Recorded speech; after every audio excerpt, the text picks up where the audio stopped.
कैसे हैं आप लोग? लेक्चर नहीं दिख रहा, देखो लेक्चर भी दिख रहा है और मैं भी दिख रहा हूं। मैं 25 मिनट लेट आया हूं, उसके लिए मैं बिल्कुल भी सॉरी नहीं हूं, क्योंकि हम अभी फ्लिपकार्ट पे लाइव कर रहे थे दोस्तों। फ्लिपकार्ट की वेबसाइट पे मैं लाइव था उनके, बिल्कुल आप फ्लिपकार्ट ओपन करोगे सबसे पहले मेरा फोटो दिखाई देगा। ठीक है, हटा दिया मेरा फोटो इनके एस्टेजी। तो फ्लिपकार्ट पे मैंने लाइव स्ट्रीम किया आधे घंटे। आप फ्लिपकार्ट ऑन करके देखो, मैं दिखाई दूंगा। मेरा जलवा हर जगह है। एसएससी में सर्वत्र मैं ही विद्यमान हूं। ये मजाक थोड़ा ना कर रहा हूं, सीरियस बोल रहा हूं, पूछ लो चाहे किसी से भी। है भाई? है? वीडियो भी आ रही है, देख लो। क्लास ऑफ नहीं है। इसलिए क्योंकि फ्लिपकार्ट वालों ने जो हमारी जो किताब है, ये एसएससी में आज तक की सबसे ज्यादा ट्रेंडिंग बुक है। ये जो है कंसेप्ट किंग, सारे ऑनलाइन प्लेटफॉर्म पे। तो फ्लिपकार्ट ने बोला मुझे फोन करके कि हम इस बुक पे एक एक्सक्लूसिव ऑफर देना है भाई, कि हम एक एक्सक्लूसिव ऑफर देना चाहते हैं इस बुक पे। मैंने कहा बिल्कुल दीजिए, बच्चों के पास कम से कम प्राइस में बुक पहुंचनी चाहिए। ये जो कंसेप्ट किंग की बुक है, ये 120 रुपए में ही बच्चों के पास पहुंच रही है, विदाउट एनी डिलीवरी कॉस्ट। तो आप इस बुक को आज ऑर्डर कर सकते हो, केवल एक ही दिन के लिए ऑफर है फ्लिपकार्ट की तरफ से। और पर्सनली फ्लिपकार्ट ने ये ऑफर जो है देने के लिए कहा, मेरी उनसे बातचीत हुई। तो ये बुक आपको मैथ्स कंसेप्ट किंग, जिसमें गणित के सारे ही कंसेप्ट, जैसे आपको कंसेप्ट पढ़ाता हूं ना, एचसीएफ की मैं आपको जैसे थ्योरी पढ़ाऊंगा, तो सारी थ्योरी इसमें बड़ी सीक्वेंस उसमें लिखी हुई है, आपको खुद से नोट्स बनाने की जरूरत नहीं पड़ेगी। ठीक है जी? तो बुक अवेलेबल है कंसेप्ट किंग। है? मैं आपको फ्लिपकार्ट पे दिखाई दे रहा हूं ना? अरे फ्लिपकार्ट खोल के देखो जरा। अगर आपको ये बुक लेनी है, कि आपको कंसेप्ट किंग की बुक चाहिए, तो ये आज सही टाइम है, सबसे सही टाइम इस बुक को लेना। आपको कम से कम 80 रुपए की बचत होगी। ठीक है, चलिए। अच्छा लूसीफर भाई, बचा अगर दिलीप, मैं तो 150 दिया था, कोई बात नहीं। थोड़ा बहुत फ्लिपकार्ट के जो डिलीवरी बॉय है उनको जाने दो यार, क्या फर्क पड़ता है? हैं? मैं तो 1 रुपया कमा नहीं रहा। देखो ये एक ना, ये चेन है भाई। जो ये बुक है, कि जैसे हम पेपर खरीदते हैं सबसे पहले, तो जो पेपर, जो पेड़ काटने वाले हैं उनको पैसा जाएगा, फिर मिल में जो है पेपर बनेगा उनको पैसा जाएगा, जो ट्रक में पेपर लाद के लाएगा उनको पैसा जाएगा, उसके बाद प्रिंटिंग प्रेस में प्रिंट होगा उनको पैसा जाएगा, जो लेबर काम करते हैं उनको जाएगा, फिर फ्लिपकार्ट में जो डीलर है उनको पैसा जाएगा, फिर उसके बाद जो डिलीवरी बॉय आपके पास ले जाएगा उनको पैसा जाएगा, जो मेरे पब्लिशर है, एडिटर है, टाइप राइटर उनको पैसा जाएगा। इन सभी को जो है एक बुक का कॉस्ट डिवाइड होता है, और मैं उसमें से अपने पास एक भी रुपया नहीं रखता। उल्टा अगर मुझे ये लगे कि भाई अगर मैं 2-3-4 लाख रुपए अपनी तरफ से जरूर लगा देता हूं कि बच्चों के पास कम से कम कॉस्ट में ये बुक पहुंचे।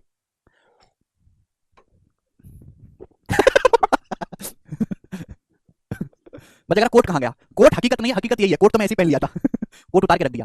फ्लिपकार्ट पर दिख रहा हूं ना मैं आप लोगों को। चलिए शुरू करते हैं मेरे दोस्तों। ये एलसीएम के कुछ सवाल बाकी हैं, 3-4 सवाल हैं, इन सवालों को निपटाते हैं। 3-4 नहीं, 2-4 7 सवाल हैं। ठीक है जी, शुरू करें। हाँ, इसमें सारे कंसेप्ट है, ये बताइएगा। A B C same time पर सेम पॉइंट से सेम डायरेक्शन में एक सर्कुलर ग्राउंड पर दौड़ते हैं।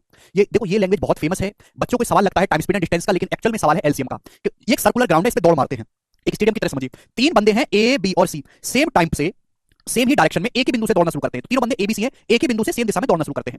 ए पूरा चक्कर लगाता है, ए एक चक्कर लगाता है 240 सेकंड में, बी एक चक्कर लगाता है 300 सेकंड में, सी एक चक्कर लगाता है 160 सेकंड में। कितने समय के बाद वो फिर से शुरुआती बिंदु पर मिलेंगे? लाइन बहुत इंपॉर्टेंट है। कितने टाइम के बाद वो फिर से स्टार्टिंग पॉइंट पर मिलेंगे? स्टार्टिंग पॉइंट का मतलब, सपोज उन्होंने यहां से मेरे प्यारे में दौड़ना शुरू करा इस स्टार पॉइंट से, तो चक्कर मारते रहेंगे दौड़ते रहेंगे मेरे दोस्तों, स्टार्टिंग पॉइंट पर ही, इसी पॉइंट स्टार पर मिलने चाहिए दोबारा। कितने टाइम के बाद मिलेंगे? तो जब भी आपसे मेरे प्यारे में टाइम पूछा जाएगा कि कितने टाइम के बाद सभी लोग स्टार्टिंग पॉइंट पर मिलेंगे, ए एक चक्कर मारता है 200 सेकंड में, बी एक पूरा चक्कर मारता है सर्कुलर ग्राउंड का 300 सेकंड में, सी एक चक्कर मारता है 160 सेकंड में। तो कितने टाइम के बाद ये सारे लोग मिलेंगे? वो जो टाइम होगा इनका एलसीएम होगा। आपको केवल इनका एलसीएम ले लेना है बच्चों। बच्चों 200 और 300 का एलसीएम है 600। 600 हो गया। अब 160 का 100, देखो 160 का मतलब है 40 चौका 40, तो 600 में आ ही चुका। 40 में 15 4 नहीं आ पाया, यानी कि 2400 सेकंड। तो 2400 मेरे प्यारे भाई, यहाँ पे सेकंड जो है वो एलसीएम आ जाएगा। आप बोलोगे हाँ जी सर बिल्कुल सही, कोई प्रॉब्लम नहीं। और 2400 सेकंड का मतलब मेरे प्यारे भाई, इसको सेकंड को अगर मिनट में कन्वर्ट करना तो 60 से भाग देंगे, 2400/60 आ जाएगा 40 मिनट। यानी कि 40 मिनट के बाद वे सभी लोग स्टार्टिंग पॉइंट पर दोबारा से मिलेंगे। डी ऑप्शन आंसर है। काफी बेसिक सवाल बच्चों ये बन जाता है। अलग अलग लैंग्वेज पे इस पे क्वेश्चन आते हैं। जैसे मैं आपसे एक सवाल और पूछता हूं, ये बताइएगा 66 नंबर बनाओ बच्चों। ए बी और सी सर्कुलर ट्रैक पर दौड़ते हैं। ए बी और सी को एक चक्कर पूरा करने में क्रम से 6, 8 और 3 मिनट का समय लगता है। एक चक्कर लगाता है 6 मिनट में, बी 8 मिनट में चक्कर लगाता है, सी एक चक्कर लगाता है 3 मिनट में। यदि वो 5 बजे एक साथ दौड़ना शुरू करते हैं, तो आरंभिक पॉइंट पर दोबारा किस टाइम मिलेंगे? 5 बजे तीनों खिलाड़ी दौड़ना शुरू करते हैं, 3 खिलाड़ी एबीसी, 6, 8 और 3 मिनट में एक चक्कर लगाते हैं, 5 बजे दौड़ना शुरू करते हैं। स्टार्टिंग पॉइंट पर दोबारा कितने बजे मिलेंगे? तो कितने टाइम के बाद स्टार्टिंग पॉइंट पर मिलेंगे? इनका एलसीएम 6, 8, 3 का एलसीएम हो गया बच्चों 24 मिनट। यानी कि 24 मिनट के बाद तीनों खिलाड़ी दोबारा से उसी पॉइंट पर मिलेंगे जहां से उन्होंने दौड़ना शुरू किया था। अगर उन्होंने 5 बजे दौड़ना शुरू किया था, तो 5:24 में मेरे प्यारे तीनों खिलाड़ी एक साथ मिलेंगे स्टार्टिंग पॉइंट पर। ये आंसर हो गया। तो इस तरीके से क्वेश्चन पूछता है। आप बोलोगे हाँ जी सर बहुत ही अच्छा क्वेश्चन पूछा है इसने। सवाल नंबर 67। जी भाई साहब, इस सवाल का जवाब आप मुझे दीजिएगा कि इस क्वेश्चन का क्या आंसर है। बनाओ। अच्छा सवाल है ये वाला, बनाइएगा जरा।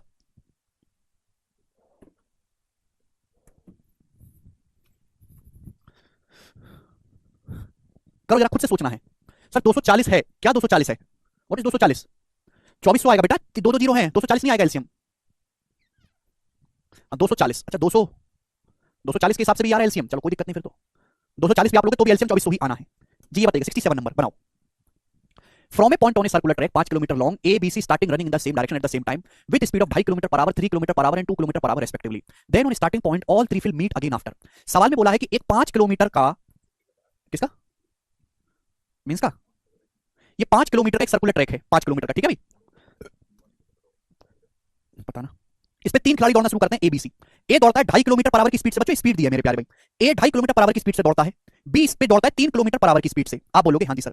सी दौड़ रहा है सर्कुलर ट्रैक पे 2 किलोमीटर पर आवर की स्पीड से। ये बोला है सवाल में। ये जो सर्कुलर ट्रैक है ना, जो रास्ता है पूरा 5 किलोमीटर का है, इस पॉइंट से तीनों लोग दौड़ना शुरू करते हैं। तो पूछा है कितने टाइम के बाद ये पुनः इसी पॉइंट पर मिलेंगे। इस पे बना दे रहे हैं, ठीक है भाई? ठीक है भैया, आप बोलोगे हाँ जी सर बिल्कुल सही। तो मेरे प्यारे भाई यहाँ पे पहले आपको टाइम निकालना पड़ेगा कि ये तीनों लड़के एबीसी कितने टाइम में एक राउंड पूरा करते हैं।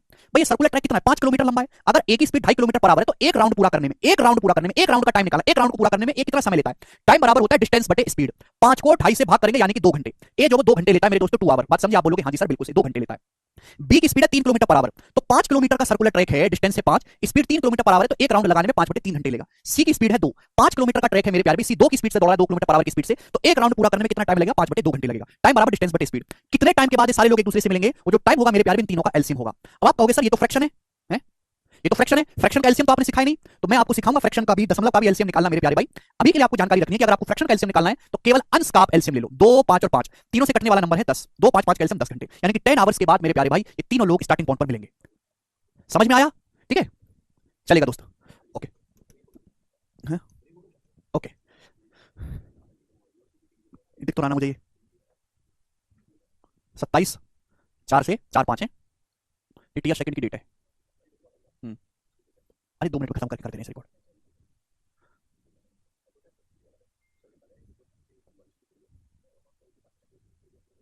हम्म 19 मई, 10 दिन बाद।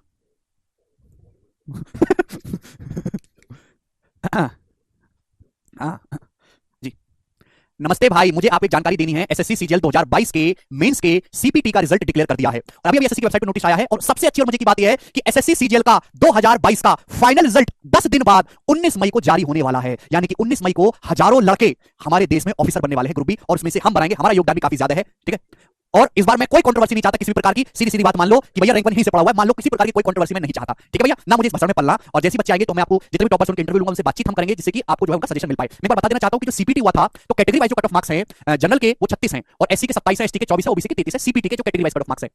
जो मॉड्यूल सेकंड हुआ था यानी कि आपको जो टाइपिंग टेस्ट है डीईएसटी, उसमें जो परसेंटेज मिस्टेक अलाउड था, जनरल में 5%, एससी में 7%, ओबीसी में 7% वगैरह वगैरह, आपको यहां पे स्क्रीन पे दिखाई दे रहा है। मेन इंपॉर्टेंट मुझे बात ये बतानी है कि 19 मई को ठीक आज से 10 दिन बाद एसएससी सीजीएल का फाइनल रिजल्ट डिक्लेयर हो रहा है। तो फिर से मेरे दोस्तों मुझे तो बहुत ज्यादा खुशी है, बच्चों की नौकरी लगने वाली खुशी मुझे ज्यादा हो रही है, ठीक है भाई। चलिए धन्यवाद, इन्फॉर्मेशन मुझे बतानी थी, बाय।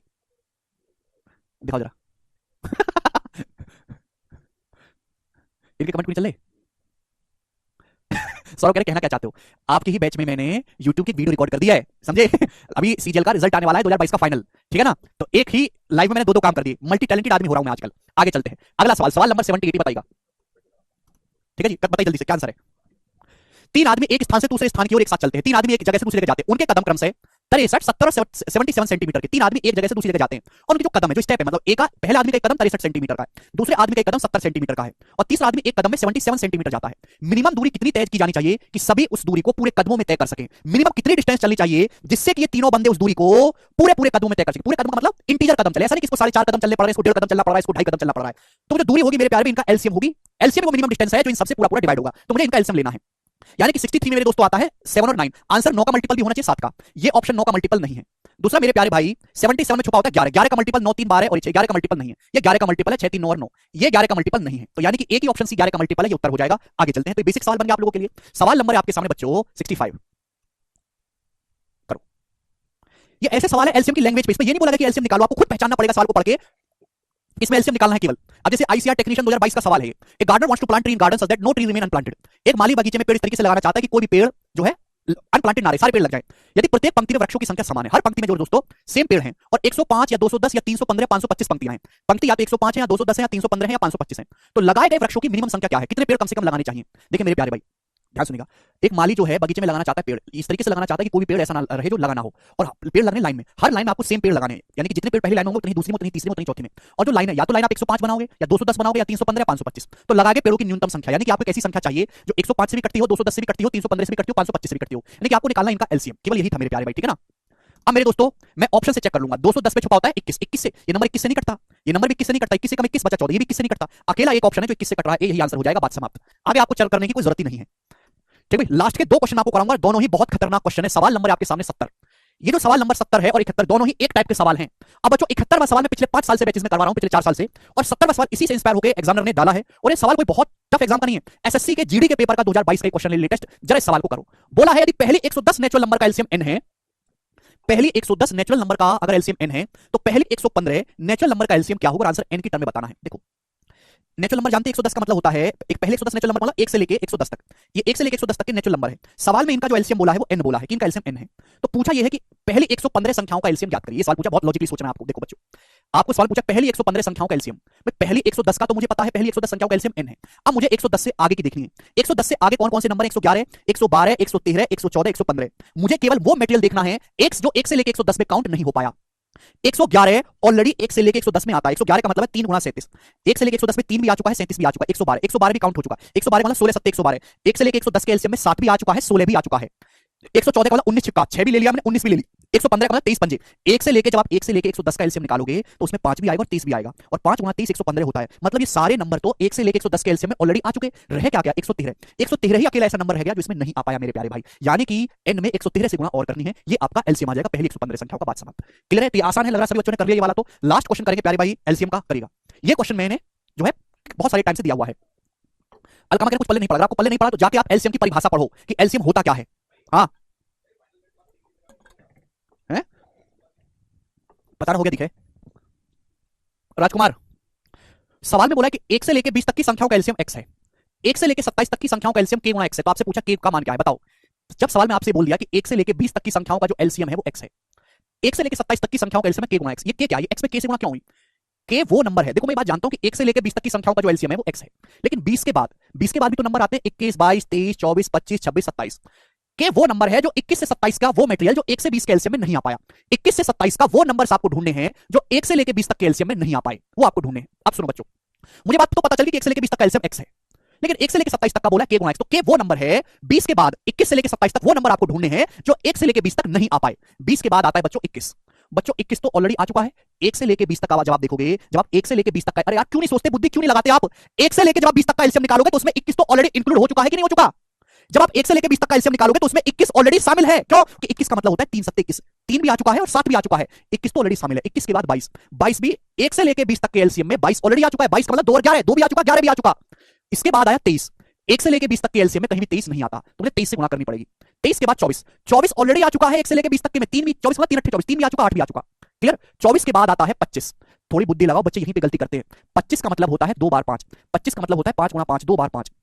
अगर आप 1 से लेके 20 तक की संख्याओं का एलसीएम निकालेंगे तो 5 केवल एक ही बार आता है। 5 में एक 5 आता है, 10 में भी एक ही 5 आता है, 15 में भी एक ही 5 आता है, 20 में एक ही 5 आता है। जब आप 1 से लेके 20 तक की संख्याओं का एलसीएम निकालेंगे तो 5 केवल एक ही बार आ रहा है, ओनली वन टाइम्स 5 आ रहा है। लेकिन 25 में 5 दो बार है, आपने एक 5 तो शामिल कर लिया, एक 5 बाकी रह गया, तो यानी कि एक 5 आपको और शामिल करना है, एक 5 से गुणा और करनी है। ये लॉजिक है इस बात का। अभी भी मेरे दोस्तों गलती कर रहे हैं। 25 के बाद आता है 26, 26 तो हम ऑलरेडी ले चुके हैं। 1 से लेके 20 तक के एलसीएम में 2 भी आता है, 13 भी आता है, 2 और 13 ही 26 बनते हैं। 26 के बाद अगला नंबर आता है 27। 27 का मतलब होता है 3 तिया 9 तिया 27, 3 का क्यूब, ये होता है 27 का 3 का क्यूब। जब हम 1 से लेके 20 तक की संख्याओं का एलसीएम निकालते हैं, 1 से लेके 20 तक की संख्याओं का, तो 3 केवल 2 बार आता है। जैसे 3 में एक बार 3 आया, 6 में एक बार 3 आया, 9 में 2 बार 3 आ गया, 18 में भी 2 बार 3 आ गया। 1 से लेके 20 तक की संख्याओं का जब आप एलसीएम निकालोगे तो 3 कितनी बार आया है? 2 बार आया। 9 में 2 बार 3 आता है, 18 में भी 2 बार 3 आता है, लेकिन 27 में 3 3 बार है। देखो 2 3 तो ऑलरेडी ले चुके हैं। 1 से लेके 20 तक की जब संख्याओं का आप एलसीएम निकालेंगे तो एलसीएम में 9 जरूर आएगा, 3 2 बार आएगा। 27 में 3 3 बार है, 2 बार 3 तो आ चुका, एक बार 3 आपको और लेना पड़ेगा। यानी कि मेरे प्यारे भाई के का जो मान होगा वो 23 गुना 5 नहीं होगा, 23 गुना 5 गुना 3 होगा मेरे प्यारे भाई। ऐसे समझ में आया? आप बोलोगे हाँ जी सर, यानी कि 23 पंजे 115 या 345 345। तो सवाल का जो आंसर है वो बी ऑप्शन है 345। बहुत अच्छा सवाल था। तो 1 से लेके 20 तक की संख्याओं में 1 से 20 तक का एलसीएम है x, 1 से 27 तक का एलसीएम है k गुना x। तो आपको ये देखना है कि 20 के बाद 21 से 27 तक वो कौन सा हिस्सा है, 21 से 27 तक वो कौन सा हिस्सा है जो 1 से लेके 20 तक नहीं आ पाया, वो हम मेरे प्यारे भाई इंक्लूड करेंगे। एलसीएम की परिभाषा पढ़ो जाके, यही एलसीएम की परिभाषा है। ठीक है प्यारे भाई, बड़ा डिटेल में मैंने आपको लिख लिख के समझाया, जबकि इतना लिखना ही नहीं है। हाँ 9 गुना 3, 27 का मतलब होता है 9 गुना 3, 9 तो ऑलरेडी आ चुका, 9 तो 1 से लेके 20 तक के एलसीएम में ऑलरेडी आ चुका, लेकिन 3 नहीं आ पाया, इसलिए 3 से गुणा और करनी पड़ेगी। ठीक है जी, बहुत बढ़िया सवाल था। तो इसी के साथ मेरे प्यारे भी चैप्टर आपका पूरी तरीके से समाप्त होता है। एलसीएम एचसीएफ मैं कल से शुरू करूंगा, क्योंकि मुझे अर्जेंट काम से कहीं जाना है। आज हम इतना ही छोड़ेंगे, कल रिवीजन करके आइएगा, एचसीएफ शुरू करेंगे दोस्तों कल से। बाय। प्राइम नंबर का मल्टीपल भी देख सकते थे, प्राइम नंबर का मल्टीपल बिल्कुल नहीं देखना है। एलसीएम का मतलब प्राइम नंबर की गुणा नहीं होता, एलसीएम का मतलब प्राइम नंबर की गुणा नहीं, एलसीएम का मतलब है कि एक ऐसा नंबर ढूंढो जो दी गई संख्याओं से पूरा पूरा भाग होता हो। समझ में आया? परिभाषा पढ़ा करो, एलसीएम की परिभाषा पढ़ो, डेफिनेशन।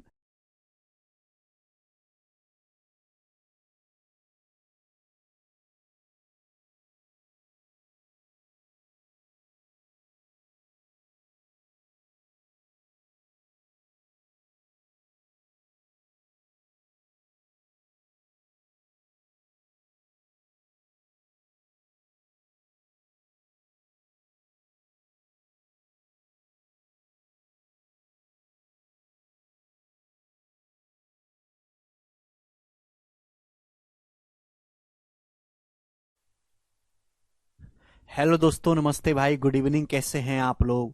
तो आज से हम अपना नया एलसीएम हमने जैसे पूरा पढ़ लिया है और हम एचसीएफ हाईएस्ट कॉमन फैक्टर शुरू करने वाले हैं सेकंड शीट। उसके बाद ये चैप्टर समाप्त। इसमें एचसीएफ के भी सवाल होंगे और एलसीएम एचसीएफ के मिक्स क्वेश्चन भी इसी में होंगे। तो मैं आपको बताना चाहता हूं, शादियों का सीजन चल रहा है। आज भी मुझे पार्टी में जाना है, कल भी, परसों भी और उससे अगले दिन भी, 4 दिन लगातार, और कल भी गया था। ठीक है भाई, बहुत तगड़ा साया चल रहा है। लग रहा है भगवान ने सारी जोड़ियां इन्हीं बीच दिनों में बना दी थी अपने, है भाई। तो गुड इवनिंग भाई। तो सबसे पहले हम समझते हैं कि एचसीएफ क्या है। What is HCF? है भाई, वैसे तो हम ग्रेजुएट हैं, बट हमारी हालत 5वीं पास लायक जैसी भी नहीं हो कि हमको एचसीएफ पढ़ना पड़ रहा है। एचसीएफ का मतलब है हाईएस्ट कॉमन फैक्टर। फैक्टर को हम कहते हैं हिंदी में गुणनखंड। मैंने आपको गुणनखंड समझाया है। तो हाईएस्ट कॉमन फैक्टर का क्या मतलब है? वह बड़ी से बड़ी संख्या जो दी गई संख्याओं को कंप्लीटली डिवाइड करती है, उन संख्याओं का एचसीएफ कहलाती है। वह बड़ी से बड़ी संख्या जो दी गई संख्याओं को कंप्लीटली डिवाइड करती है, वो उनका एचसीएफ कहलाती है। मैं एग्जांपल से आपको समझाता हूं। सपोज बच्चों, मैंने आपके सामने दो संख्याएं लिखी 40। सपोज मैंने आपके सामने दो संख्या लिखी 40 और 64 यानी कि 64। सपोज मैंने आपके सामने दो संख्या लिखी 40 और 64। मैं आपसे कहूं 40 के कौन कितने फैक्टर है मेरे दोस्तों? 40 1 से कट जाता है, 40 2 से भी डिवाइड हो जाता है, 40 5 से भी डिवाइड होता है, 40 8 से भी डिवाइड होता है, 40 10 से भी डिवाइड होता है, 40 20 से भी डिवाइड होता है और 40 खुद 40 से भी डिवाइड होता है। मेरे प्यारे भाई, ये बात समझ में आ गई? आप बोलोगे हां जी सर बिल्कुल सही। 64 मेरे दोस्तों, 64 किस किस से डिवाइड होता है? 64 1 से भी डिवाइड होता है, 2 से भी डिवाइड होता है, 4 से भी डिवाइड होता है, 64 64 8 से भी डिवाइड होता है मेरे प्यारे भाई। 64 जो 16 से भी डिवाइड होता है, 64 32 से भी डिवाइड होता है और 64 खुद 64 से भी डिवाइड होता है मेरे प्यारे भाई। तो अगर मैं आपसे कहूं कि वो कौन कौन सी कॉमन संख्याएं हैं, वो कौन कौन सी कॉमन संख्याएं जो 40 को भी डिवाइड करती हैं और 64 को भी डिवाइड करती हैं, तो आप कहोगे सर 1 1 एक ऐसा नंबर है जो 40 को भी डिवाइड कर रहा है, 64 को भी। फिर आप कहोगे सर 2 2 अगला ऐसा नंबर है मेरे दोस्तों। अच्छा, यहाँ पे 4 रह गया मेरे दोस्तों, यहाँ पे 4 रह गया। 2 अगला नंबर है जो 40 को भी डिवाइड कर रहा है, 64 को भी।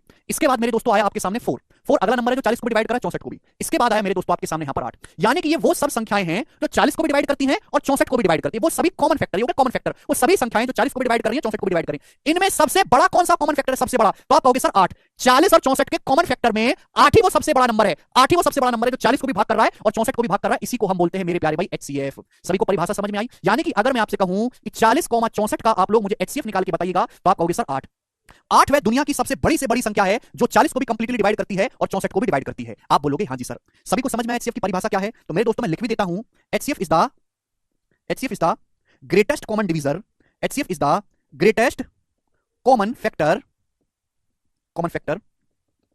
विच completely divide all the given number. Which completely divide all the given number. देखो कितने बुरे दिन आ गए, मुझे परिभाषा भी लिख के बतानी पड़ रही है। हिंदी में कहूं, दी गई संख्याओं का एचसीएफ वह बड़ी से बड़ी अधिकतम संख्या होती है जो दी गई संख्याओं को पूर्णतः विभाजित कर दे। वह बड़ी से अधिकतम संख्या, वह अधिकतम कॉमन फैक्टर मेरे प्यारे भाई, जो दी गई संख्याओं को कंप्लीटली डिवाइड कर दे। आप बोलोगे हां जी सर बिल्कुल सही, कोई प्रॉब्लम नहीं है। तो सभी को बात समझ में आ गई? आप बोलोगे हां जी सर। वह बड़ी से बड़ी संख्या, HCF is the greatest number, लिखो कॉमन फैक्टर की बजाय पे नंबर लिखो। HCF is the greatest number which completely divide all the given numbers. ठीक है, मुझे लगता है बात आपको अच्छी तरीके से समझ में आई कि एचसीएफ होता क्या है। आगे चलते हैं मेरे प्यारे, भी ध्यान से सुनेगा सभी लोग, और ये बहुत ही इंपॉर्टेंट बात है, बहुत ही इंपॉर्टेंट एग्जांपल से मैं आपको समझाऊंगा। अभी मैंने आपको एग्जांपल लिया 40 और 64।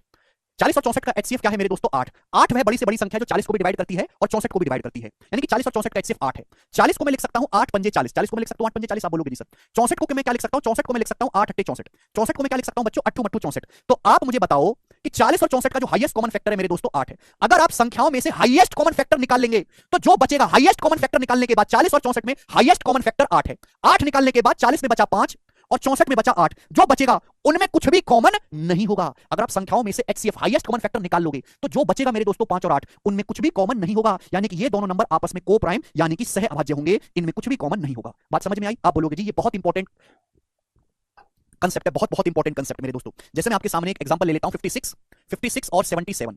56 और 77 मेरे दोस्तों, मैंने आपके सामने एक एग्जांपल ले लिया। इनका हाईएस्ट कॉमन फैक्टर होता है 7। 56 को आप लिख सकते हो 7 गुणा 8। 77 का मतलब 7 गुणा 11। 56 और 77 का हाईएस्ट कॉमन फैक्टर 7 है। 7 ही वह बड़ी से बड़ी संख्या है जो 56 को भी डिवाइड करती है और 77 को भी डिवाइड करती है। तो अगर 56 और 77 में से 7 निकाल लिया जाए तो जो नंबर बचेगा 8 और 11, वो आपस में कैसे नंबर होंगे? वो आपस में को प्राइम होंगे यानी कि सह अभाज्य होंगे। यानी कि उनमें मेरे दोस्तों एक के अलावा कुछ भी कॉमन नहीं होगा। ये बात सभी बच्चों को समझ में आई है? ठीक है ना? तो अगर आप संख्याओं में से एचसीएफ कॉमन निकाल लेते हो तो जो चीज बचती है वो आपस में बिना कॉमन वाली चीज होती है, उनका एचसीएफ 1 होता है मेरे प्यारे भाई, वो आपस में को प्राइम होते हैं। चलेगा मेरे दोस्तों। जैसे मैंने आपके सामने एग्जांपल लिया था 40 और 64। तो अगर मैं इन संख्याओं का रेशियो ले लूं, 40 और 64 संख्याओं का, मैं अगर आप, ये ऑब्जर्वेशन है, बेसिक कंसेप्ट है। अगर मैं संख्याओं का रेशियो लेता हूं, 40 और 64 का हाईएस्ट कॉमन फैक्टर क्या है? 8। तो रेशियो जो है, ये जो अनुपात है 8 से कट जाएगा। कितनी बार? 8 पंजे 40 अट्ठू मट्ठू 64। यानी कि जो को प्राइम संख्याएं हैं मेरे प्यारे भाई, जो को प्राइम संख्याएं हैं 5 और 8, 40 और 64 का हाईएस्ट कॉमन फैक्टर है 8। 8 निकालने के बाद जो बचा वो आपस में को प्राइम संख्याएं होंगी और वही मेरे दोस्तों संख्याओं का रेशियो भी होगा। अगर आप संख्याओं का रेशियो लेते हैं तो हाईएस्ट कॉमन फैक्टर कट जाता है, जो बच के निकल के आता है मेरे प्यारे भाई, वो जो है आपस में को प्राइम होते हैं, सह अभाज्य होते हैं। समझ में आया? आप बोलोगे हां जी सर। इसी तरीके से अगर आप 56 और 77 का आप रेशियो लोगे, 56 और 77 का, इनका हाईएस्ट कॉमन फैक्टर है 7, 7 से कट जाएगा। रेशियो लेने के बाद जो संख्या बचेंगी 8 और 11 मेरे प्यारे भाई, ये कैसी होंगी? आपस में को प्राइम होंगी, इनमें कुछ भी कॉमन नहीं होगा मेरे दोस्तों। आप बोलोगे हां जी सर, बात समझ में आ गई, बहुत बढ़िया सी बात थी, क्लियर है, सिंपल है। तो बच्चों अगर मैं आपसे कहूं, इफ अगर मैं आपसे कहूं दो संख्याओं का एचसीएफ एच है बच्चों, अगर मैं आपसे कहूं if HCF of two numbers, मैं दोस्तों आपसे कहता हूं कि दो संख्याएं मुझे नहीं पता क्या है, दो संख्याओं का जो एचसीएफ है वो एच है। कंसेप्ट है, ढंग से पढ़ लीजिएगा मेरे दोस्तों। मैं आपसे कहता हूं कि माना किन्हीं दो संख्याओं का एचसीएफ एच है बच्चों, अगर किन्हीं दो संख्याओं का एचसीएफ एच है तो वो संख्याएं क्या होंगी, जवाब दीजिएगा मेरे दोस्तों। एचसीएफ होता क्या है? एचसीएफ संख्याओं का ही एक फैक्टर होता है मेरे प्यारे। एचसीएफ क्या होता है? एचसीएफ संख्याओं का ही एक फैक्टर होता है, यानी कि संख्याएं जो होंगी वो एचसीएफ का ही एक मल्टीपल होंगी। अगर दो संख्याओं का हाईएस्ट कॉमन फैक्टर एच है, संख्याओं का एक फैक्टर है एच, तो संख्याएं जो होंगी वो एचसीएफ का एक मल्टीपल होंगी। क्लियर है? आप बोलोगे हाँ जी सर, यानी कि संख्याएं जो होंगी मेरे प्यारे भाई वो एचएक्स और एचवाई होंगी मेरे दोस्तों। आप बोलोगे हाँ जी सर, अगर दो संख्याओं का एचसीएफ एच है तो संख्याएं एचएक्स और एचवाई होती हैं, जहां एक्स और वाई जो है मेरे प्यारे भाई वो आपस में को प्राइम नंबर होते हैं। एक्स और वाई मेरे दोस्तों आपस में सह अभाज्य संख्याएं कहलाती हैं, यानी कि एक्स और वाई में मेरे प्यारे भाई कुछ भी कॉमन नहीं होता। आप बोलोगे हाँ जी सर बिल्कुल सही, जैसे कि यहां पे दिखाया गया था। अगर संख्याओं का एचसीएफ 56 और 77 का एचसीएफ कितना है? 7। 7 की अगर 8 में गुणा करेंगे तो पहला नंबर आ जाएगा 56। 7 की अगर 11 में गुणा करेंगे तो दूसरा नंबर आ जाएगा 77। यानी कि मेरे प्यारे भाई अगर दो संख्याओं का एचसीएफ एच है तो संख्याएं एचएक्स और एचवाई होंगी, जहां एक्स और वाई आपस में को प्राइम होंगे। अगर मैं संख्याओं का रेशियो लेता हूं यानी कि अनुपात लेने की कोशिश करता हूं तो संख्याओं का एचसीएफ एच है, संख्याएं एचएक्स और एचवाई होंगी मेरे प्यारे भाई। जब आप इनका रेशियो लोगे मेरे दोस्तों तो एच से एच कट जाएगा, तो ये जो एक्स और वाई आपस में को प्राइम पेयर हैं यही आपका रेशियो बचेगा, यानी कि जो को प्राइम नंबर्स हैं वही आपका रेशियो बचेगा। आप बोलोगे हाँ जी सर बहुत बढ़िया, ये बात समझ में आ गई? आप बोलोगे हाँ जी सर ये बात समझ में आ गई, हमें कोई प्रॉब्लम नहीं है। बच्चों मैं आपसे कहूं कि दो संख्याएं हैं उनका एचसीएफ एच है, तो संख्याएं जो होंगी वो एचएक्स और एचवाई होंगी। आप बोलोगे हाँ जी सर संख्या ये होंगी। अगर मैं इन दोनों संख्याओं का एलसीएम निकालने के लिए कहूं आपसे कि इन दोनों संख्याओं का एलसीएम क्या होगा, जरा जवाब दो बच्चों। अगर दो संख्याएं हैं मेरे प्यारे भाई,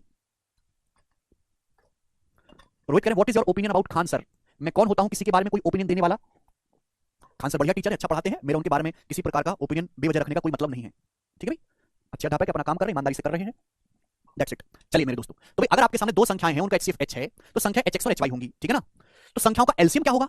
एलसीएम क्या होता है? वह छोटी से छोटी संख्या जो एचएक्स से भी डिवाइड हो, एचवाई से भी डिवाइड हो। अब देखिए दोनों में एच तो कॉमन ही है, दोनों संख्याओं में एच तो कॉमन ही है, और एक्स और वाई क्या? एक्स और वाई आपस में को प्राइम है, और को प्राइम संख्याओं का एलसीएम निकालने से क्या कि को प्राइम संख्याओं का एलसीएम निकालना है तो उनकी गुणा कर दो। एक्स और वाई का एलसीएम क्या आएगा? एक्स गुणा वाई। आप बोलोगे हाँ जी सर बिल्कुल सही, यानी कि संख्याओं का जो एलसीएम होगा वो एच एक्स वाई होगा मेरे प्यारे। आप बोलोगे हाँ जी सर बिल्कुल सही, मैं आपकी बात को अच्छी तरीके से समझ पाया हूं। ठीक है जी, जैसे कि मेरे दोस्तों आपके सामने यहां पर ये था 56 और 77। मैं आपसे कहूं 56 और 77 का एलसीएम क्या है, तो अगर आपको पता है कि 56 और 77 का हाईएस्ट कॉमन फैक्टर 7 है। 7 है बड़ी से बड़ी संख्या जो 56 में भी आती है 77 में भी आती है 7। 7 तो आएगा ही आएगा एलसीएम में। अब 8 और 11 में तो कुछ कॉमन नहीं, 8 और 11 तो आपस में को प्राइम है, तो 8 और 11 का एलसीएम क्या आ जाएगा? 8 गुणा 11। ये मेरे दोस्तों आ गया कि नहीं एचएक्स वाई, ये 56 और 77 का एलसीएम आ गया मेरे दोस्तों। इसको कैलकुलेट कर लेंगे, समझ में आया? आप बोलोगे हाँ जी सर बिल्कुल सही। तो अगर आपके सामने दो, मैं हर बात को एग्जांपल से समझा रहा हूं, दो संख्याओं का एचसीएफ अगर एच है तो संख्या एचएक्स और एचवाई होंगी, जहां एक्स और वाई आपस में को प्राइम होंगे। संख्याओं का जो रेशियो होगा वो एक्स रेशियो वाई आएगा मेरे प्यारे भाई, और एलसीएम होगा एचएक्स वाई। आगे चलते हैं नेक्स्ट कांसेप्ट की तरफ। अब आपके मन में डाउट आएगा सर ये तो आपने कहानी समझा दी है, जो भी मैंने आपको समझाया ये एचसीएफ की डेफिनेशन है, डेफिनेशन परिभाषा, ये एचसीएफ की परिभाषा थी, पूरी परिभाषा से सारी बातों का जन्म हुआ है। अब मैं आपसे पूछता हूं कि एचसीएफ निकालते कैसे हैं? अगर आपको कुछ संख्याएं दी जाएं तो आप उनका एचसीएफ कैसे निकालोगे? तो एचसीएफ निकालने के तीन तरीके हैं। पहला तरीका, एचसीएफ निकालने के तीन तरीके हैं मेरे प्यारे भाई। पहला तरीका आपके सामने factorization method, factorization method method ठीक है भाई। आप बोलोगे हाँ जी सर बिल्कुल सही। तो मैं आपके सामने कुछ नंबर्स लिख लेता हूं, 350, 350,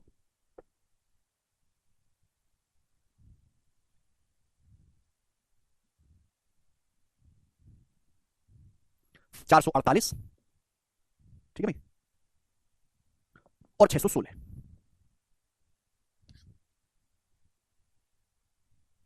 $574। ठीक है बच्चों, मुझे इनका जो है एचसीएफ निकालना है, एचसीएफ, ठीक है भाई। 350, 448 और 574, ठीक है भैया। चलिए करो।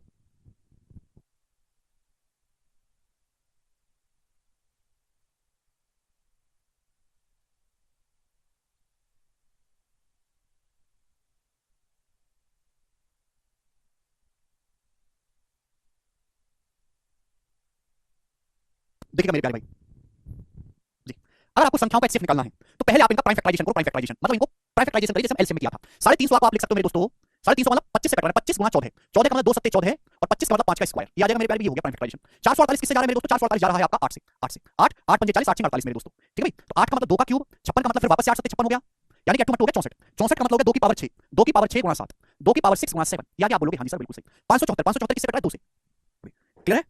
हाँ ठीक है भाई। 574 7 से कट रहा है वैसे, 7 गुणा 7 अट्ठे 56, एकम 7 दूनी 14, तो 82 का मतलब 2 गुणा 41, तो 7 गुणा 2 गुणा 41, 7 गुणा 2 गुणा 41। तो आपने मेरे प्यारे भाई हर एक संख्या का प्राइम फैक्टराइजेशन कर लिया। अब मुझे निकालना एचसीएफ। एचसीएफ का मतलब वह बड़ी से बड़ी संख्या निकालनी है जो इसको भी डिवाइड करती हो, इसको भी डिवाइड करती हो, इसको भी डिवाइड करती हो, बड़ी से बड़ी संख्या। तो आप हर एक पे ध्यान दोगे, हर एक संख्या पे। सबसे पहले 2, यहां 2 की पावर 1 है, यहां 2 की पावर 6 है, यहां 2 की पावर 1 है, यहां 2 की पावर 1। तो वह बड़ी से बड़ी संख्या बताओ जो 2 की पावर 1 को भी डिवाइड करती हो, 2 की पावर 6 को भी डिवाइड करती हो, 2 की पावर 1 को भी डिवाइड करती हो। वह बड़ी से बड़ी संख्या हो जाएगी खुद 2 की पावर 1। 2 की पावर 1 है कि 2 ही बड़ी से बड़ी संख्या जो 2 को भी काटती है, 64 को भी काटती है, 2 को भी काटती है, यानी कि एचसीएफ में आपको मिनिमम पावर लेनी होती है हर बेस की मिनिमम पावर। अब आते हैं 7 पे। यहां 7 की पावर 1 है, यहां 7 की पावर 1 है, यहां 7 की पावर 1 है। वह बड़ी से बड़ी संख्या बताओ जो 7 की पावर 1 को 7 की पावर 1 को 7 की पावर 1 को यानी कि 7 7 7 7 को डिवाइड करने वाली बड़ी से बड़ी संख्या है खुद 7 की पावर 1। आपको मिनिमम पावर लेनी है। उसके बाद 5, यहां 5 की पावर 2 है, यहां तो 5 है ही नहीं, इग्नोर कर देंगे। उसके बाद 41, यहां 41 है, यहां तो 41 है ही नहीं, है ही नहीं, कोई चीज नहीं अवेलेबल है, इसका मतलब पावर 0 है, तो इसको इग्नोर कर देंगे। तो एचसीएफ आ गया बच्चों 2 7 14 14, यानी कि इन तीनों संख्याओं का एचसीएफ जो आएगा वो 14 आएगा। तो एचसीएफ निकालने के लिए मेरे दोस्तों आपको प्राइम बेस की मिनिमम पावर लेनी है, मिनिमम न्यूनतम पावर। आप बोलोगे हां जी सर आपकी बात को अच्छी तरीके से समझ गए। तो स्टूडेंट अगर आपसे मैं एक सवाल बना के पूछ लूं बड़ा सा कि जैसे बताएगा कि इसका इसका मेरे प्यारे बच्चों ध्यान से समझिएगा, इसका एचसीएफ क्या होगा? 2 की पावर 11 इंटू 3 की पावर 5 इंटू 7 की पावर 4, ठीक है? आप बोलोगे सर 2 की पावर 6 इंटू 3 की पावर 2 इंटू 5 की पावर 9 इंटू 7 की पावर 7, आखिर में 2 की power 13 into 3 to the power 3 into 5 की पावर 5 इंटू 7 का पावर 2। ये बताइए आपके सामने मैंने संख्या लिखी है, मैं आपसे पूछता हूं कि इन संख्याओं का एचसीएफ या हाईएस्ट कॉमन फैक्टर क्या होगा? जवाब दीजिएगा। 5 दोनों में रहता तो 5 की मिनिमम पावर लेते, जैसे आपको यहां से क्लियर हो जाएगा मेरे प्यारे चीजें। सीधा सीधा प्राइम फैक्टराइजेशन करके दिया है, आपसे पूछेंगे एचसीएफ, मैंने आपको सिखाया एलसीएम में लेते हैं हाईएस्ट पावर, एचसीएफ में लेते हैं मिनिमम पावर। क्योंकि एचसीएफ एलसीएम जो होता है वो मल्टीपल होता है, मल्टीपल हमेशा बाप की तरफ बढ़ता है ना। एचसीएफ जो होता है वो एक फैक्टर होता है, संख्याओं का बेटा होता है, मल्टीपल पापा की तरह है, संख्याओं का फैक्टर बेटे की तरह है। समझ में आया? तो बाप है ये बेटा है, इसलिए मल्टीपल में हाईएस्ट पावर लेते हैं, एचसीएफ में लोएस्ट पावर लेते हैं। आप बोलोगे हां जी सर एचसीएफ क्या है? संख्याओं का एक मल्टीपल है, सॉरी एलसीएम। एचसीएफ क्या है? संख्याओं का एक गुणनखंड है। तो सबसे पहले आप ध्यान दोगे 2 पे, यहाँ 2 की कितनी पावर है? 11, यहाँ 2 की पावर है 6, यहाँ 2 की पावर है 13। वह बड़ी से बड़ी संख्या बताओ जो 2 की पावर 11 को भी काटती हो, 6 को भी काटती हो, 13 को भी काटती हो। तो वह बड़ी से बड़ी संख्या की खुद 2 की पावर 6, यानी कि आपको मिनिमम पावर लेनी है। 3 की बात करें, 3 की पावर 5 है, यहाँ 2 है, 3 की पावर 3 है, तो 3 की मिनिमम पावर है 2, 3 की पावर 2। अब आ जाते हैं मेरे दोस्तों 7 पे, भाई 5 पे आते हैं। यहाँ तो 5 है ही नहीं, यहाँ तो 5 है ही नहीं मेरे प्यारे भाई, यहाँ जब यहाँ 5 है नहीं तो 5 की कोई पावर, यहाँ 5 है, दिखाओ यहाँ 5 है, 5 की पावर 0 है, 5 की पावर 0 होता है 1, और 5 की पावर 0 लेने का कोई मतलब नहीं है। 7 पे आ जाते हैं, 7 की पावर 4 है, या 7 की पावर 7 है, या 7 की पावर 2 है, तो 7 की हाईएस्ट पावर कितनी है? 2। ये आ जाएगा एचसीएफ, ये एचसीएफ आ गया। क्लियर है? आप बोलोगे हां जी सर इन संख्याओं का एचसीएफ में आपको highest power sorry lowest power लेनी है। आगे चलते हैं, सेकंड मेथड एचसीएफ निकालने का सेकंड मेथड, ये है डिफरेंस मेथड मेरे प्यारे, डिफरेंस। और मैं केवल आपको मेथड नहीं सिखाऊंगा, मैं आपको इसके पीछे का पूरा बेसिक भी समझाऊंगा, पूरा कांसेप्ट समझाऊंगा डिटेल में। कृपया करके मेरी बात को ध्यान से सुनिएगा। अगले 15 मिनट जिस बच्चे ने ध्यान से नहीं समझे उसका एलसीएम एचसीएफ बिल्कुल बर्बाद हो जाएगा, ये समझिए डिफरेंस मेथड। और यही असली मेथड है, अगर आपको किसी सवाल में एचसीएफ निकालने की जरूरत पड़ती है तो आप इसी मेथड को इस्तेमाल करोगे, सेकंड मेथड को। चलेगा तो पहले मैं आपको थ्योरी समझाता हूं, फिर एग्जांपल से समझाऊंगा कि माना 2 संख्याओं का एचसीएफ h है, माना 2 संख्याओं का एचसीएफ h है। मैंने मान लिया कि माना 2 संख्याओं का एचसीएफ h है। बच्चों अगर 2 संख्याओं का एचसीएफ h है तो संख्याएं होंगी क्या? अगर 2 संख्याओं का एचसीएफ h है तो संख्याएं जो होंगी वो hx और hy होंगी। आप बोलोगे हां जी सर संख्याएं जो होंगी वो hx और hy होंगी, जहां x और y क्या होंगे आपस में, जहां x और y आपस में को प्राइम नंबर होंगे। आप बोलोगे हां जी सर। मेरे प्यारे भाई अगर मैं संख्याओं का एलसीएम निकालूं, एलसीएम, तो संख्याओं का एलसीएम क्या आएगा मेरे प्यारे भाई? भाई संख्याएं होगी x और hy, अब दोनों में x तो कॉमन ही है, x और y का एलसीएम हो जाएगा xy। बच्चों अगर मैं दोनों संख्याओं का योग निकालूं, योग सम, अगर मैं दोनों संख्याओं का योग निकालूं, योग, तो hx में hy जोड़ूंगा, h into x plus y आएगा योग। आप बोलोगे हां जी सर बिल्कुल सही। अगर बच्चों में दोनों संख्याओं का डिफरेंस यानी कि अंतर निकालूं, दोनों संख्याओं का अंतर, तो ये hx से hy है, तो संख्या का अंतर आएगा h into x minus y। आप बोलोगे हां जी सर। बच्चों यहां से आपने क्या चीज ऑब्जर्व करी? यहां से आपको कुछ कांसेप्ट देखने को मिला है। कांसेप्ट ये समझना चाहिए आपको कि अगर आप 2 संख्याओं का एचसीएफ निकाल रहे हो, किन्हीं भी 2 संख्याओं का एचसीएफ, एचसीएफ संख्याओं का भी एक फैक्टर होता है, एचसीएफ एलसीएम का भी एक फैक्टर होता है, एचसीएफ संख्याओं के योग में भी आ रहा है। एचसीएफ जो है यह है संख्याओं का योग, h गुणा x plus y, यानी कि जो एचसीएफ है ये संख्याओं के योग का भी एक फैक्टर है, एक गुणनखंड है। एचसीएफ अगर दोनों संख्याओं का डिफरेंस निकालो तो डिफरेंस आ रहा है h गुणा x minus y, यानी कि संख्याओं का जो एचसीएफ है वो उनके डिफरेंस का भी एक फैक्टर है, यानी कि 2 संख्याओं का एचसीएफ उन संख्याओं का भी फैक्टर होता है, उनके एलसीएम का भी फैक्टर होता है, उन संख्याओं के योग का भी फैक्टर होता है, उन संख्याओं के डिफरेंस का भी फैक्टर होता है। एचसीएफ हर जगह आपको दिखाई देगा। भाई थोड़ी देर पेशेंस रख के मेरी बात सुन लो ना, नहीं सुन सकते? अगर 2 संख्याओं का एचसीएफ h है तो संख्याएं जो होंगी वो hx और hy होंगी, यानी कि एचसीएफ जो है संख्याओं के अंदर छुपा हुआ है। कोई चीज अगर किसी संख्या के अंदर छुपी हुई है तो इसका मतलब वो संख्या का एक फैक्टर है।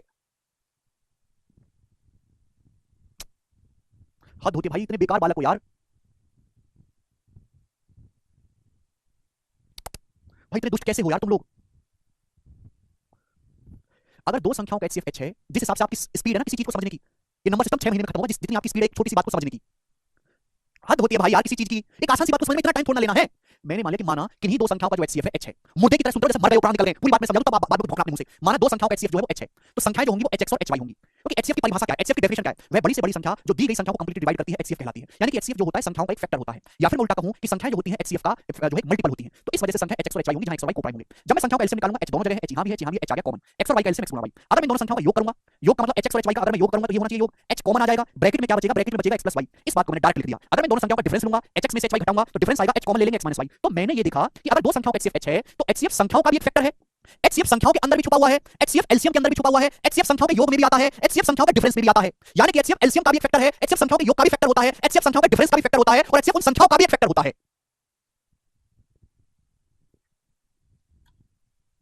ये बात सभी लोगों को समझ में आ गई?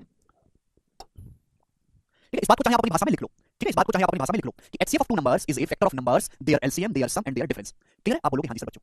तो भाई साहब 2 संख्याएं हैं, उनका एचसीएफ h है, एचसीएफ संख्याओं का भी गुणनखंड होता है, एचसीएफ एलसीएम का भी गुणनखंड होता है, एचसीएफ संख्याओं के योग का भी गुणनखंड होता है, एचसीएफ संख्याओं के डिफरेंस का भी गुणनखंड होता है। अच्छा सबसे इजी एचसीएफ निकालना कहां से रहता है? मैं कहीं से भी एचसीएफ निकाल सकता हूं, सबसे इजी रहता है डिफरेंस से, सबसे इजी रहता है डिफरेंस से। आप बोलोगे सर क्यों? क्योंकि डिफरेंस अगर आप किन्हीं 2 संख्याओं का डिफरेंस लोगे तो संख्या छोटी हो जाती है मेरे प्यारे भाई। अगर आप सम लोगे तो और बड़ा नंबर आता है, एलसीएम लोगे और बड़ा नंबर आएगा, लेकिन डिफरेंस आप लोगे तो नंबर छोटा आएगा। तो अगर आपके सामने दो संख्याएं हैं जिनका एचसीएफ एच है मेरे प्यारे भाई, तो संख्याएं होंगी एचएक्स और एचवाई। तो उन दोनों संख्याओं का डिफरेंस यानी कि उन दोनों संख्याओं का अंतर कितना होगा, जवाब दीजिए।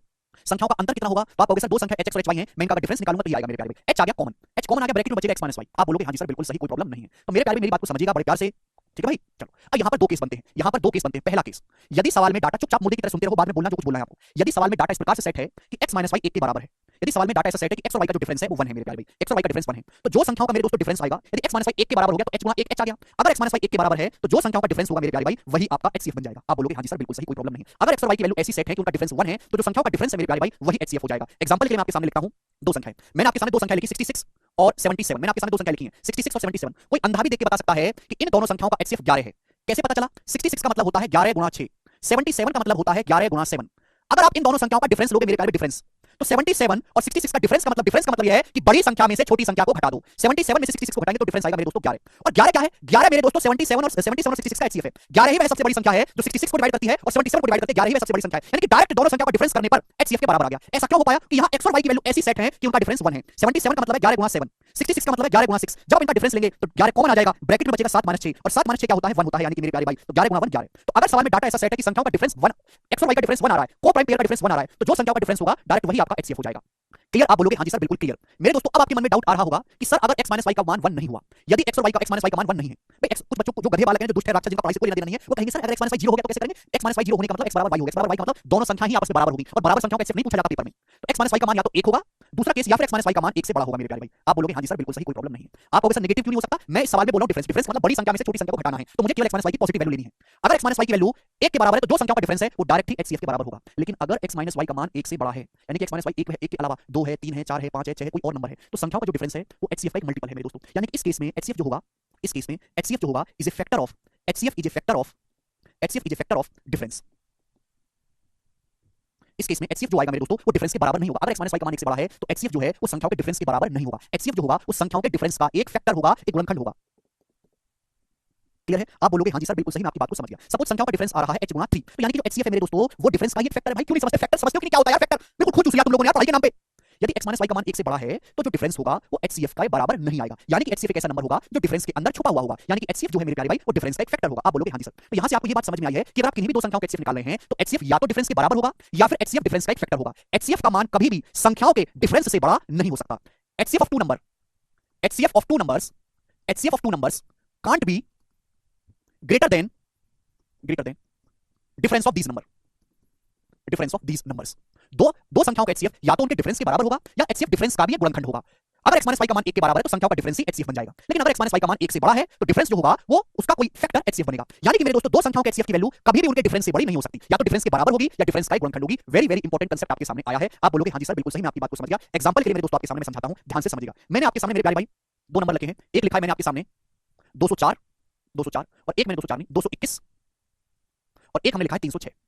मैंने आपके सामने दो नंबर लिखे मेरे प्यारे 221 और 306। मैं आपसे पूछना चाहता हूं कि इन दोनों संख्याओं का HCF क्या है। मैंने आपके सामने दो नंबर लिखे हैं 221 और 306। मैं आपसे जानना चाहता हूं इन दोनों संख्याओं का HCF क्या है। अगर आपको इन दोनों संख्याओं का HCF निकालना है तो आप इन दोनों संख्याओं का डिफरेंस लीजिए। डिफरेंस इन दोनों संख्याओं का डिफरेंस क्या रहा है तो आप कहोगे सर 221 और 306 का डिफरेंस है 6 में से गया 5, 30 में से 8 गया 22। इन दोनों संख्याओं का डिफरेंस है 85, यानी कि इनका जो HCF होगा वो या तो 85 होगा, इन दोनों संख्याओं का HCF या तो 85 होगा या 85 का कोई गुणनखंड होगा।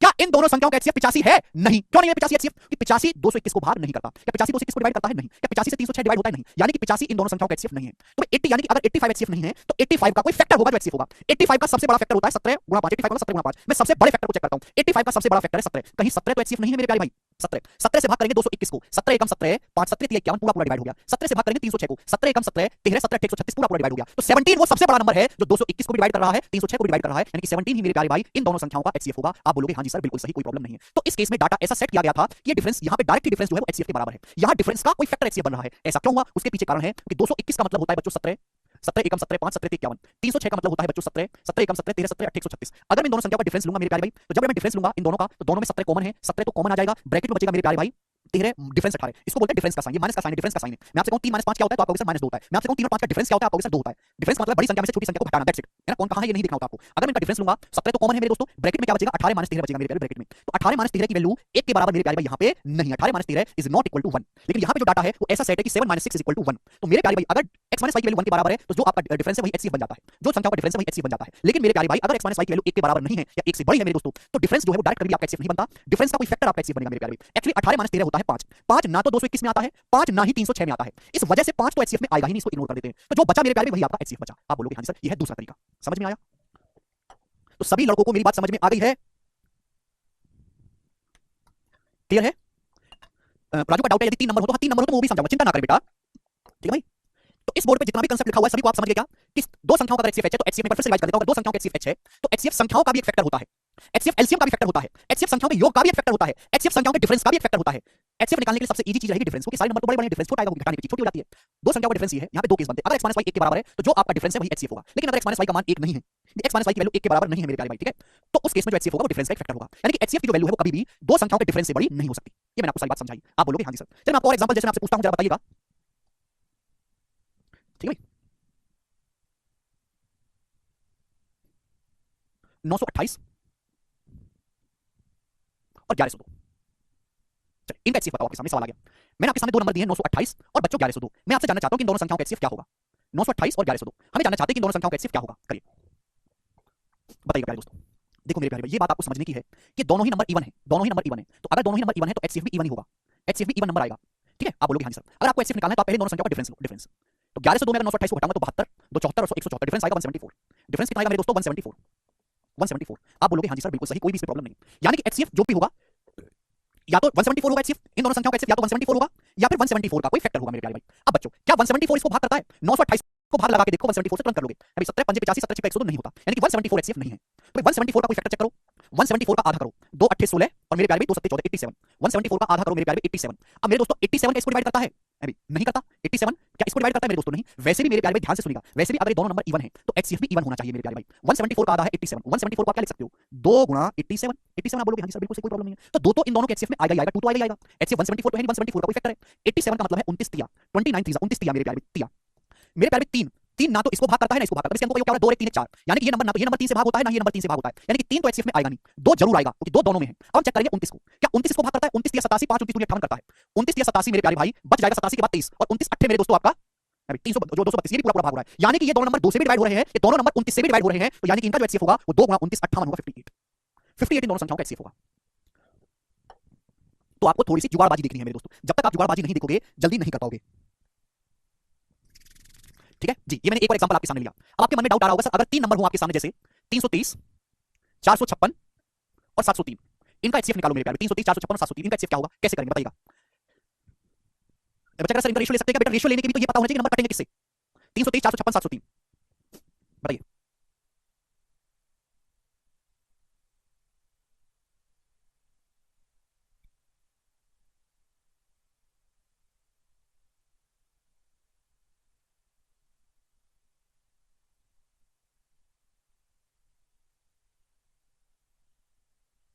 तीन सौ तीस 456 703 इनका एचसीएफ आपको बताना है। अब मेरी बात को गौर से सुनिएगा सब लोग।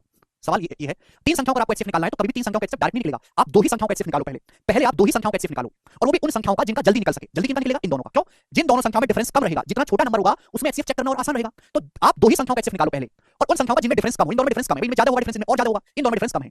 330 और 456 का डिफरेंस कितना है? 133। 4 3 3 5 2 3 4 3 133, यानी कि इन दोनों संख्याओं का एचसीएफ या तो 133 होना चाहिए या 133 का कोई फैक्टर होना चाहिए। क्या 133 को डिवाइड करता है? नहीं। 133 या तो 393 होता है, नहीं करता। तो 133 तो एचसीएफ नहीं है, तो 133 का कोई गुणनखंड होगा। 133 क्या होता है भाई? 19 ठीक है, 114 19 133। 133 का सबसे बड़ा फैक्टर चेक करते हैं हमेशा, सबसे बड़ा, क्योंकि एचसीएफ मतलब हाईएस्ट कॉमन फैक्टर। 133 का सबसे बड़ा फैक्टर है 19, कहीं 19 तो एचसीएफ नहीं है मेरे प्यारे भाई। तो 19 से कम 19 13 19 7 133, हां जी 19 से कट रहा है। ये देखते हैं 19 दूनी 38 7, 19 दूनी 38 7 बचे 19 चौके 3 कट रहा है, यानी कि इन दोनों संख्याओं का एचसीएफ आ गया 19।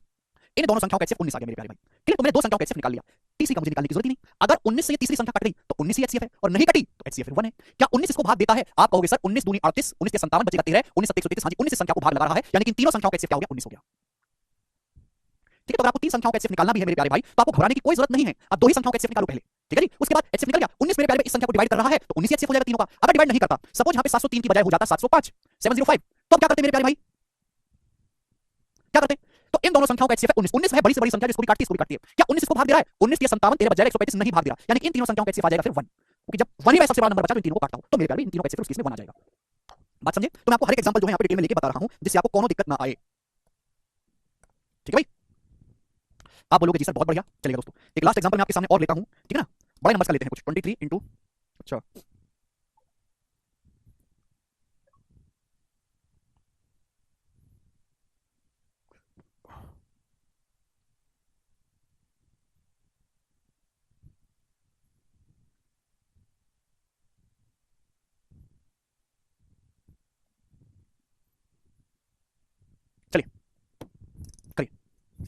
मैंने आपके सामने 3 नंबर लिखे, इन तीनों नंबर का आपको निकालना है एचसीएफ। मैं बड़ी से बड़ी संख्या जिसको डिवाइड करती हूं, बड़ी से बड़ी संख्या बताओ। देखो पहली बात आपको सोचनी चाहिए, ये इवन नंबर है, ये इवन नंबर है, बट ये ऑड नंबर है। ऑड नंबर का कोई भी फैक्टर इवन नहीं होता, यानी कि अगर मैं तीनों संख्याओं का एचसीएफ निकालूंगा तो ऑड ही आने वाला है।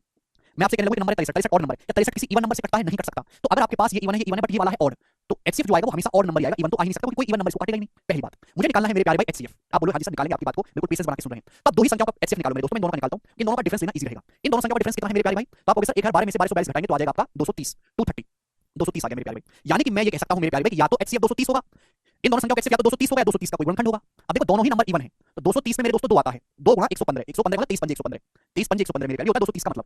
भाई दोनों ही नंबर इवन है तो इनका मेरे दोस्तों एचसीएफ इवन होगा ही होगा। दोनों ही नंबर इवन है तो इनका एचसीएफ इवन होगा ही होगा, उसमें तो 2 आएगा ही आएगा। ना ये वाला नंबर 5 से कटता है, ना ही ये वाला नंबर 5 से कटता है, तो 5 तो आएगा ही नहीं। मैं चेक करता हूं 23 से, क्या 23 को भाग कर रहा है 23 7 91? अभी 1 12 सॉरी 23 चौका 92, सॉरी 23 चौका 92, 23 चौका 92 हां जी कर रहा है। उसके बाद मेरे दोस्तों यहां पे 23 पंजे 115, 23 चौका 92 यानी कि 23 को भी डिवाइड कर रहा है, 23 को भी डिवाइड कर रहा है। 2 इसमें भी आता है, 2 इसमें भी आता है, यानी कि इन दोनों संख्याओं का एचसीएफ आ गया, इन दोनों ही संख्याओं का एचसीएफ आ गया 46। अगर मैं आपसे इन दोनों संख्याओं का एचसीएफ निकालने के लिए कहूं तो 46 आ गया। 46 वह नंबर है जो इन दोनों संख्याओं को बड़े से बड़ा डिवाइड करता है। लेकिन क्या ये 46 इसको भी भाग करेगा? नहीं, क्योंकि ये नंबर तो ऑड है, ये नंबर तो 2 से जाएगा ही नहीं। तो मेरे पास बचा 23। क्या 23 इस नंबर को भाग करेगा? 23 7 61, 2 बचेगा 23 7 61, हां जी 23 इसको भाग करेगा, 2 नहीं करेगा मेरे प्यारे भाई, यानी कि इन तीनों संख्याओं का जो एचसीएफ होगा वो 23 होगा। ठीक है,